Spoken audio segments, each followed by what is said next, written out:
কি ঘটেছিল চট্টগ্রামের সেই বিয়ের অনুষ্ঠানে? চট্টগ্রাম নগরের টাইগার পাস এলাকায় অবস্থিত নেভি কনভেনশন সেন্টারে ছেলের বিয়ে উপলক্ষে আয়োজিত অনুষ্ঠান থেকে গতকাল শনিবার রাতে আটক হন আওয়ামী লীগের নেতা ফখরুল আনোয়ার চৌধুরী। এরপর থেকে সামাজিক যোগাযোগ মাধ্যমে ওই বিয়ের নানা ঘটনা আলোচিত হচ্ছে। জানা গেছে, অভিজাত নেভি কনভেনশন সেন্টারে ফখরুল আনোয়ার চৌধুরীর ছেলে সৈয়দ মিনহাজুল আনোয়ারের সঙ্গে ধনাঢ্য ব্যবসায়ী ও সিটি কর্পোরেশনের সাবেক মেয়র মোহাম্মদ মঞ্জুর আলমের নাতনি সৈয়দা মাহবুবা হোসেনের আরা মঞ্জুরের বিবাহোত্তর সংবর্ধনার আয়োজন করা হয়েছিল। মাহবুবা হোসেনে আরা মঞ্জুর আলমের বড় ছেলে নিজামুল আলমের মেয়ে। অপরদিকে বরের বাবা ফখরুল আনোয়ার চৌধুরীর আরেকটি পরিচয়, তিনি ছাত্র জনতার আন্দোলনে পতন হওয়া আওয়ামী লীগের সংসদ সদস্য খাদিজাতুল আনোয়ারার চাচা। তার ভাই ও খাদিজাতুলের বাবা প্রয়াত রফিকুল আনোয়ারার চৌধুরীও সংসদ সদস্য ছিলেন। চট্টগ্রামের দুই প্রভাবশালী পরিবারের সন্তানদের বিয়ের অনুষ্ঠান ঘিরে বর্ণাঢ্য আয়োজনের কমতি ছিল না। তবে কনভেনশন সেন্টারের সামনে জনতার বিক্ষোভ, লাঠিপেটা, এরপর ফখরুল আনোয়ার চৌধুরীর আটকের ঘটনা বিয়ের আনন্দ উচ্ছ্বাসকে ছাপিয়ে যায়। মূলত বরের গাড়িবহরের সাবেক এক সংসদ সদস্যের গাড়ি থাকার কারণে এই পরিস্থিতি তৈরি হয়েছে বলে জানা গেছে। প্রত্যক্ষদর্শী, বিক্ষোভকারী ও বিয়ের আয়োজকদের সঙ্গে কথা বলে জানা যায়, ঘটনার শুরু রাত 10:30টায়। খবর ছড়িয়ে পড়ে। নেভি কনভেনশনে বিয়ের অনুষ্ঠানে উপস্থিত হয়েছেন সাবেক দুই সংসদ সদস্য সৈয়দ নজিবুল বশর, মাইজ ভান্ডারী ও খাদিজাতুল আনোয়ার। আওয়ামী লীগ সরকারের আমলের দুই সংসদ সদস্যের উপস্থিতির খবর শুনে কনভেনশন সেন্টারের জড়ো হতে থাকেন বৈষম্য বিরোধী ছাত্র আন্দোলনের সমন্বয়ক ও কর্মীরা। রাত 11:15টায় তারা ঘেরাও করেন কনভেনশন সেন্টার। এ সময় সেখানে হাজির হয় আইন শৃঙ্খলা রক্ষাকারী বাহিনীও। এমন পরিস্থিতির খবর সামাজিক যোগাযোগ মাধ্যম ফেসবুকে ছড়িয়ে পড়তে থাকে। একের পর এক ভিডিও দিতে থাকেন সেখানে উপস্থিত থাকা লোকজন। একটি ভিডিওতে দেখা গেছে আইন শৃঙ্খলা রক্ষাকারী বাহিনীর কয়েকজন সদস্য কনভেনশন সেন্টারের ভেতরে থাকা 3 থেকে 4 তরুণকে লাঠিপেটা করতে থাকেন। এই সময় কিল ঘুষিও দেন। এতে এক তরুণের পরনের পোশাক ছিঁড়ে যায়। তাদের টেনে হিঁচড়ে নিয়ে যেতে দেখা যায়। মারধরের শিকার ব্যক্তিরা বৈষম্য বিরোধী ছাত্র আন্দোলনের কর্মী বলে জানান কেন্দ্রীয় কমিটির সমন্বয়ক রাসেল আহমেদ।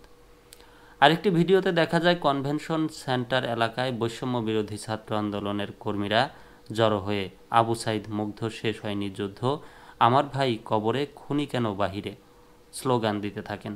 এই ভিডিওতে দেখা গেছে জড়ো হওয়া তরুণেরা কয়েকজনকে নিয়ে টানা হেঁচড়া করতে থাকেন। বয়স্ক একজন মেঝেতে বসে পড়েন। এই সময় চারপাশ থেকে স্লোগান দিতে থাকেন লোকজন। এদিকে মধ্যরাতে বিয়ের অনুষ্ঠান থেকে বরের পিতা ফখরুল আনোয়ার চৌধুরীকে আটক করা হয়। বৈষম্য বিরোধী ছাত্র আন্দোলনের নেতাকর্মীরা তাকে আটক করে পুলিশের কাছে তুলে দেন বলে জানা গেছে।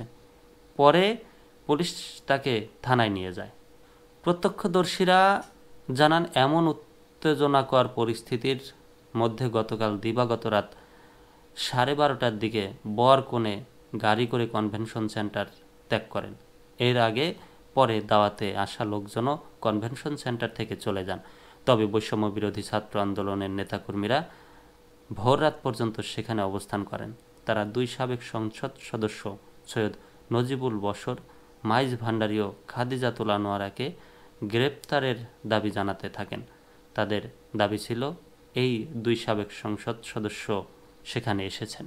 যোগাযোগ করা হলে বৈষম্য বিরোধী ছাত্র আন্দোলনের কেন্দ্রীয় কমিটির সমন্বয়ক রাসেল আহমেদ প্রথম আলোকে বলেন, নেভি কনভেনশন সেন্টারের চট্টগ্রাম উত্তর জেলা আওয়ামী লীগ নেতা, সাবেক শিল্প বাণিজ্য বিষয়ক সম্পাদক ফখরুল আনোয়ার চৌধুরীর ছেলের বিয়ে ছিল।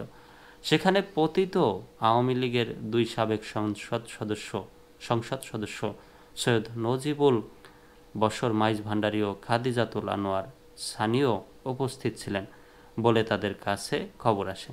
এই খবর তাৎক্ষণিকভাবে পুলিশকে জানান তারা, আর নিজেরাও সেখানে ছুটে যান। রাসেল আহমেদ বলেন, আওয়ামী লীগের নেতারা দেশ নিয়ে ষড়যন্ত্র করছেন। জুলাই আন্দোলনে অংশ নেওয়া ছাত্র জনতাকে হুমকি দিয়ে যাচ্ছেন। আওয়ামী লীগের নেতারা জুলাই গণহত্যার সঙ্গে জড়িত। এমন পরিস্থিতিতে আওয়ামী লীগের নেতারা স্বাধীনভাবে সামাজিক অনুষ্ঠানে অংশ নেবেন, চলাফেরা করবেন। ছাত্র জনতা তা মেনে নেবেন না। তাই তারা তাদের আটকের দাবিতে কনভেনশন সেন্টার ঘেরাও করতে যান। ফখরুল আনোয়ারকে আটক করতে পারলেও অন্য দুজন পালিয়ে যান। তারা ভোর 5টা পর্যন্ত সেখানে ছিলেন। বিয়ের অনুষ্ঠানের ঘটনায় কোনো ধরনের আইনি পদক্ষেপ নেবেন না বলে জানান মোহাম্মদ মঞ্জুর আলম।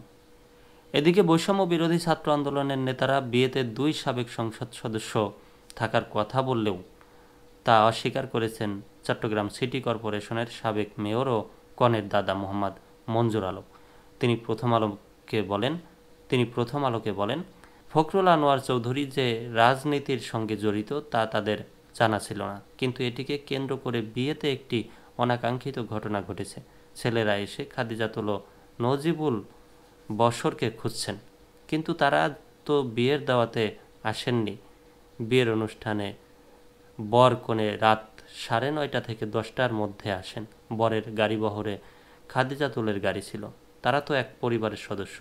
তাই অনেকেই মনে করছেন গাড়িতে খাদিজাতুলও এসেছেন, কিন্তু তিনি আসেননি।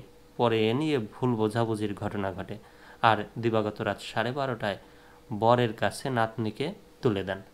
বিয়ের অনুষ্ঠানের ঘটনায় কোনো ধরনের আইনি পদক্ষেপ নেবেন না বলে জানান মোহাম্মদ মঞ্জুর আলম।